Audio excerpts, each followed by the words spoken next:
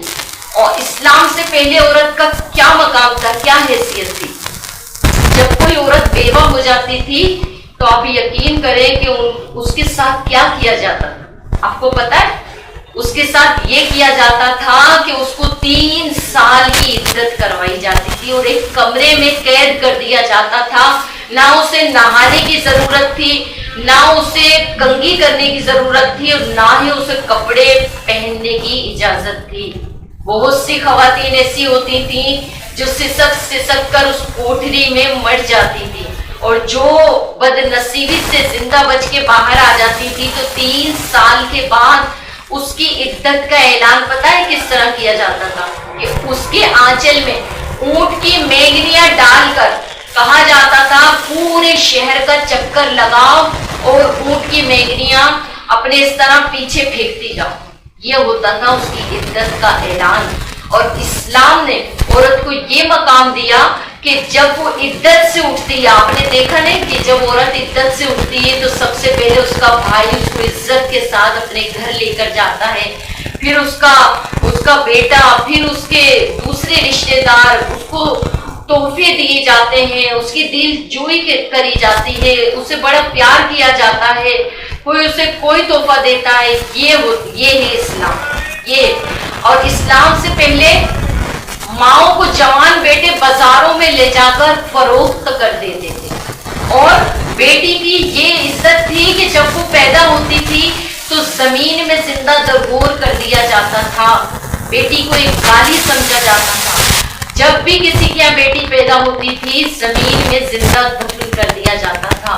لیکن اسلام میرے رسول پاک علیہ السلام کی قدموں کی دھول کا صدقہ یہ ملا خواتین کو کہ جب اسلام نافذ ہوا، جب اسلام نے سر بلندی حاصل کی تو میرے آقا رسول پاک صلی اللہ علیہ وسلم نے عورت کو ایک مقام، ایک عزت عطا فرمائی، اور آپ نے فرمایا کہ جائیداد میں خواتین کا حصہ ہے۔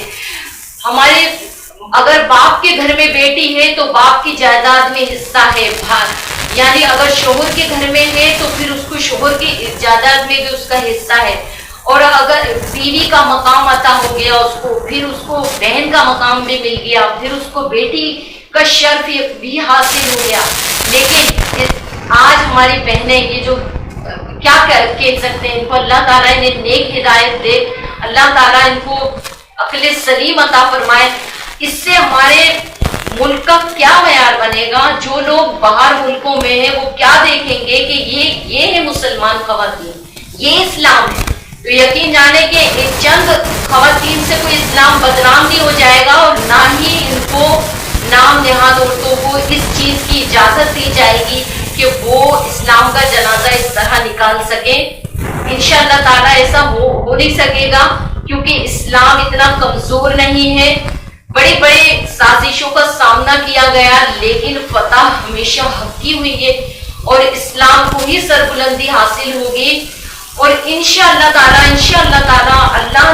اللہ رب العزت سے دعا ہے کہ اللہ ان کو نیک ہدایت دے اور ان کو عقل سلیم عطا کر دے۔ یقین جانیے صرف اور صرف دین سے دوری کا نتیجہ ہے۔ اگر یہ اسلام کے متعلق کچھ پڑھ لیتی یا ان کے ماں باپ اچھی تربیت کر دیتے تو ہرگز یہ اس طرح کے فضول خرافات میں نہیں پڑتی۔ آپ یقین کریں کہ اسلام اتنا مقدس دین ہے کہ ہر چیز میں دیکھیں، ابھی میں نے آپ کو جن کا بتایا حضرت خنسا کا، آپ نے جنگ میں شرکت کی۔ بہت سی خواتین، بہت سی صحابیات کے ایسے واقعات ملتے ہیں کہ جنہوں نے جنگوں میں شرکت کی اور قیدیوں کی مرہم پٹی کی اور زخمیوں کو اٹھا کر لے کر آئی، اور انہوں نے ان کو جو ہے ان کی خدمت کی. ایک صحابیہ کے بارے میں آتا ہے کہ آپ کفار کے قلعے میں چلی جاتی ہیں. کفار کے قلعے میں جانے کے بعد کتنے کافروں کے سر کاٹ کاٹ کے روز اس محل سے، یعنی جس قلعے میں جاتی ہیں اس محل سے جب سر کاٹ کاٹ کے کافروں کے نیچے پھینکتی ہیں تو کفار پیچھے ہٹ جاتے ہیں. کفار یہ سمجھتے ہیں کہ اسلام کی بہت بڑی فوج اس قلعے میں داخل ہے، اس طرح وہ جنگ کو لے کر پیچھے ہٹ جاتے ہیں. بہت سارے مقام ایسے ہیں. جنگ بدر میں کون سا جذبہ تھا ان مسلمانوں کے پاس کہ جنگ بدر میں 313 صحابہ ہیں اور 8 تلواریں ہیں، اور اللہ تبارک تعالیٰ نے ان کو کس قدر سربلندی عطا فرمائی کہ آج بھی اگر ہم جنگ بدر والے صحابہ کی منت مان لیں نا تو یقین جانیے کہ ان کے ناموں کی برکت سے اللہ تعالیٰ اس مشکل کو آسان فرما دیتا ہے. وہ کون سا ایمان تھا ان لوگوں کے پاس؟ ان کے پاس صرف اور صرف ایمان کامل تھا. رسول پاک صلی اللہ علیہ وسلم سے سچی محبت تھی، وہ سچا جذبہ تھا، وہ کامل ایمان کے مومن تھے کہ اللہ تبارک تعالیٰ نے ان کو عقل سلیم عطا فرمائی تھی. وہ ایسے لوگ تھے خوف خدا رکھنے والے، دین سے سچی محبت رکھنے والے، کہ وہ یہ سمجھتے تھے کہ نہیں صرف اور صرف دین ہے. دنیا کو انہوں نے حقیر سمجھ کے پیچھے چھوڑ رکھا تھا اور صرف دین کے لیے مر مٹنے کے لیے تیار رہتے تھے. اور آج ہماری یہ بہنیں اسلام آباد کی سڑکوں پہ نکل کے یہ کہتی ہیں کہ ہمیں آزادی چاہیے، ہمیں آزادی چاہیے. کون سی آزادی چاہیے؟ اسلام نے سب کچھ تو دے رکھا ہے عورت کو، اور کون سی آزادی چاہیے؟ آج جو آزادی وہ چاہتی ہیں تو وہ ہرگز ابھی اسلامی قوتیں اتنی کمزور نہیں ہوئی ہیں کہ ان نام نہاد عورتوں کے مطالبات مان لیے جائیں گے. ہرگز ایسا نہیں ہوگا، اور انشاءاللہ تعالی ذلت و رسوائی کا ہی سامنا کرنا پڑے گا. اور اسلام نے جو مقام، جو عزت عورت کو دی ہے کسی مذہب میں اس کی مثال ملتی ہی نہیں. آپ دیکھیں جا کے کہ غیر ملکوں میں کیا ہے عورت کا مقام، کیا ہے عزت، کچھ بھی نہیں. اور اسلام ایک تحفظ دیتا ہے، ہمیں عزت دیتا ہے. ہمارا پردہ، ہماری اللہ کے رسول صلی اللہ علیہ وسلم کے اوپر جب پردے کی آیت نازل ہوئی، ناظرین و سامعین، تو آپ یقین جانیے کہ رسول پاک علیہ السلام کی زبان مبارک سے جب وہ آیت ادا ہوئی اور رسول اللہ صلی اللہ علیہ وسلم نے ارشاد فرمایا کہ خواتین کے لیے پردے کا حکم آ چکا ہے، تو صحابہ کرام نے بہت ہی تیزی کے ساتھ یہ اعلان فرما دیا کہ پردے کا حکم نازل ہو چکا ہے. اب میں آپ کو بتاتی ہوں کہ جو عورت اگر کنویں سے پانی بھر کے لا رہی تھی تو آپ یقین کریں کہ اس نے وہیں اپنا چہرہ چھپا لیا. اگر کوئی عورت اپنے گھر میں داخل ہو رہی تھی تو اس نے وہیں اپنی چادر کو اوڑھ لیا. اگر کوئی عورت گھر میں کام کر رہی تھی اور اس کے پاس یہ خبر پہنچی کہ اسلام میں پردے کا حکم نازل ہو چکا ہے تو اس نے وہ کام چھوڑ کے پہلے پردے کو فالو کیا اور اپنے جسم کو ڈھانپ لیا، اپنے چہرے کو چھپا لیا. تو یہ تھا ایمان. آج پورا قرآن مجید فرقان حمید ہمارے پاس موجود ہے، لیکن بس نہیں کرنا مطالعہ. ہمیں کیمسٹری پڑھنی ہے، بایولوجی پڑھنی ہے، فضول خرافات میں پڑھنا ہے، سب کچھ کیجئے، لیکن اسلام سب سے پہلے ہے. اسلام سب سے پہلے ہے. پہلے کی خواتین کیا رسول پاک صلی اللہ علیہ وسلم نے جب فرما دیا کہ پردہ نازل ہو چکا ہے اور پردہ اسلام میں عورتوں کے لیے بہت ضروری ہے، تو اب آئے بائیں شائیں کی تو ضرورت ہی نہیں. رسول پاک صلی اللہ علیہ وسلم نے یہاں تک فرما دیا جو مقام، جو عزت خواتین کو اسلام نے دی ہے وہ کسی مذہب نے نہیں دی، کسی مذہب نے نہیں دی. اللہ تعالیٰ سے دعا کرتی ہوں کہ اللہ تعالیٰ ان عورتوں کو عقل سلیم دے، اور جو ہماری مائیں بہنیں دین کی سربلندی کے لیے کام کر رہی ہیں تو اللہ تبارک تعالیٰ ان کے جذبے کو برقرار رکھے. اللہ تعالیٰ ان کی نسلوں میں ایسے بچے پیدا کرے جو دین کی سربلندی کے لیے کام کریں، اور اللہ تعالیٰ ہمیں ایسی بیٹیاں دے جو دین کے لیے، دین اسلام کی سربلندی کے لیے کام کریں. اور اللہ تعالیٰ ہمارے مردوں کو ایسا جذبہ دے کہ دین کا بول بالا کر دے، اور اسلام کا منہ کالا کر دیں۔ اللہ تعالیٰ ہم سب کو اسلام پر استقامت عطا فرمائے اور دشمنان اسلام کے منہ کو کالا فرما دے۔ اللہ تعالیٰ جتنی عالم اسلام میں جو ہمارے اسلام کو تباہ اور برباد کرنے کی سازشیں کر رہے ہیں، اللہ تعالیٰ ان کی نسلوں کا خاتمہ فرما دے اور اسلام کو سر بلندی عطا فرما دے۔ اللہ تعالیٰ سے دعا ہے کہ اللہ تعالیٰ مجھے حق پہنچانے کی اور حق بولنے کی توفیق عطا فرمائے اور آپ سب کو عمل کرنے کی سعادت عطا فرمائے۔ وما علینا الا البلاغ المبین۔